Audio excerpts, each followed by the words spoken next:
3 months after my daughter's funeral, her phone started calling me, every night, at exactly 3 a.m. At first, I ignored it, turned the phone face down, pretended it was a glitch in some system I didn't understand.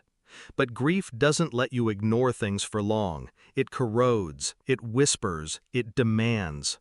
So one night, I answered, "Hello?" Silence, thick, unnatural, and then, her voice. My daughter's voice, small, fragile. "Help me." I dropped the phone. My hands shook, my breath stopped in my throat. The next morning I drove to the cemetery, stood over her grave, listening to the stillness of winter air pressing against the earth. But the ground wasn't still. It was disturbed, freshly turned in places that should have been settled. I dug, my fingers bled against the frozen dirt. My heart cracked with each inch, until I reached the coffin. Empty. And then, footsteps behind me. Slow, measured, deliberate. I didn't turn right away. I wanted the sound to settle in my bones. I wanted to taste the fear before swallowing it. Because some part of me already knew. She had not died. Or she had. Or someone wanted me to believe both at once. My wife stood there that morning, holding coffee as though we hadn't buried our daughter at all.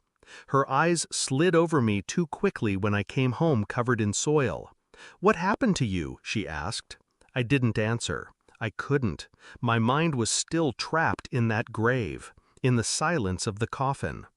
That night, her phone buzzed on the counter while she showered. A message flashed, just one line. "He doesn't know."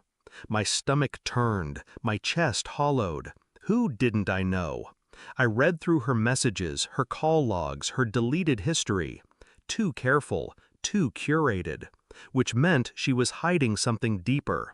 And beneath the suffocating fog of grief, I felt something sharper rise in me. Suspicion.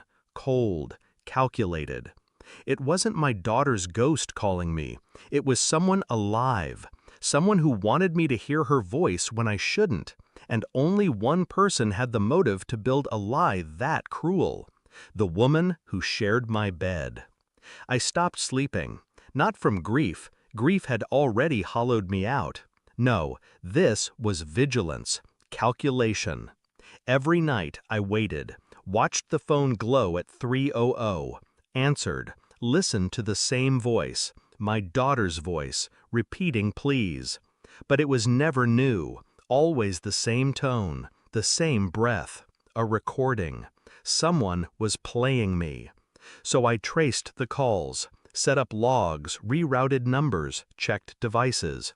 And the trail curved back, not to strangers, not to shadows, to her, my wife.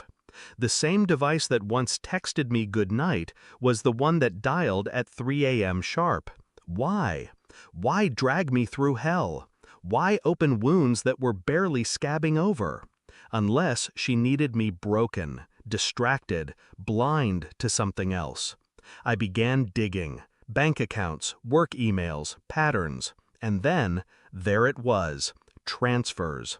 Thousands sent quietly, month by month, to a name I didn't recognize, a man, and photographs hidden deep inside her cloud, him, with her, and in some of them, my daughter, alive. Or at least she had been alive when they were taken. My grief was no longer grief, it was rage sharpened into strategy. The truth arrived not in whispers but in documents. Death certificates forged, hospital reports falsified, insurance claims filed.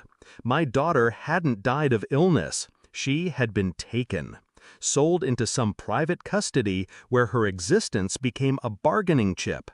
And the person who handed her over, the one who signed every form, smiled at every lie, was my wife. When I placed the files in front of her, she froze. Her mask cracked instantly. Her mouth opened, closed. You weren't supposed to." I didn't let her finish. I didn't raise my voice, didn't strike her. I just stared. Let silence choke her throat. Let her drown in the realization that I knew everything. Her tears came fast, excuses, pleas, words of a woman unraveling. But I stayed still, like stone. The next night, I called the number that had been calling me. "Hello?" A man answered. I didn't speak. I let him wonder, let him fear. Then I played the recording, the one my wife had been using against me, my daughter's voice calling for help. He cursed, demanded to know who I was. I ended the call, and then I forwarded every file, every transfer, every photograph to his wife, his children, his employer, his world. By morning, his life was burning. By noon, my wife's was too. She begged, collapsed on the floor, clutching at my legs like a drowning woman. I pulled her hands away. "You buried her once," I said coldly. "Now I bury you." And I walked out. My daughter is gone. Whether dead or stolen forever into some world I can't reach, the truth doesn't matter anymore. What matters is clarity. I see my wife now for what she is, nothing, a hollow mask that fooled me too long. There are no tears left in me, no pity, only resolve. Betrayal doesn't kill you. It strips you down until all that's left is the steel of your own will. She thought she could haunt me with my daughter's voice. She thought grief would blind me. But grief sharpened me. And the final truth is simple. I am no longer haunted. I am hunting.